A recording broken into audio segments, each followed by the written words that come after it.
Ano ang kaibahan ng Pag-ibig MP2 at Pag-ibig Regular Savings? Answer, unang-una friends, salamat po sa panonood ng videong ito. Ito po ay 885 video na nagawa natin sa channel natin. Okay, let's proceed. Sagutin natin ang tanong. May tatlong sagot ako sa tanong na yan. Number 1, ang Pag-ibig MP2 ay voluntary. Opo, voluntary savings yan sa Pag-ibig. Unlike sa Pag-ibig regular savings, mandatory. For example, ang Pag-ibig MP2 ay pwede monthly, quarterly, or annually, or isang hulugan lang. Depende sa iyo kung kailan ka magbayad. Hindi necessary na monthly magbayad. Unlike sa Pag-ibig regular savings, monthly po ito. In fact, kung employee ka, monthly deduction yan sa sweldo mo. Kasi mandatory po yan na i-contribute nyo sa Pag-ibig Fund. Monthly deduction po yan.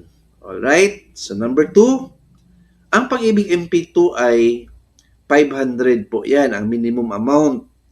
Ang maximum amount naman is 20 million na. Opo. Unlike sa Pag-ibig regular savings, ang amount po nito, kung employee ka, 400 po yan. 200 sa iyo at 200 sa employer counterpart. Again, 500 ang Pag-ibig MP2, 400 sa Pag-ibig regular savings. Pero yung Pag-ibig regular savings, pwede po yan i-increase anytime. Pwede 500, 600, 700. Depende sa inyo. Pero ang employer counterpart ay 200 po yan. Kung i-increase nyo yan, ang personal share lang po.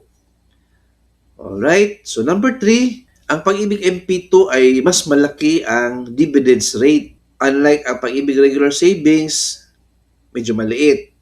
For example, ang recent po na dividends rate, if I remember right, ang Pag-ibig MP2 ay 7.12%.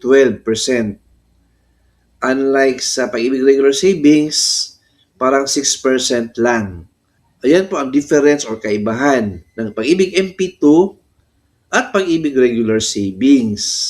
So apart from that, I remember, may isa pa tayong difference pala. Ang Pag-ibig MP2 ay 5 years term po yan. Short term lang po. Ibig sabihin, after 5 years, ma-withdraw na po yan. Unlike sa Pag-ibig regular savings, long term po yan, 20 years. So, ibig sabihin, after 20 years pa po, makuha si Pag-ibig regular savings. Ayan po. So, hope na nasagot natin ang question.